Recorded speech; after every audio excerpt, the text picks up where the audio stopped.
Il semblerait, en lisant la Bible, que le rôle des chrétiens soit de travailler à combler le vide que laisse la pauvreté matérielle, affective dans le cœur des gens.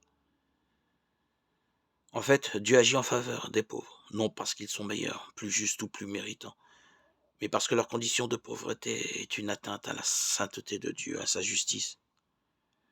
L'option préférentielle pour les pauvres dit quelque chose non des pauvres, mais de Dieu.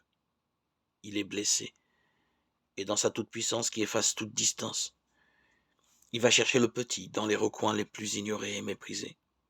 Elle ne signifie jamais l'exclusion des plus riches, car Dieu, infiniment aimant, a cette capacité de préférer les uns tout en aimant les autres d'un même amour.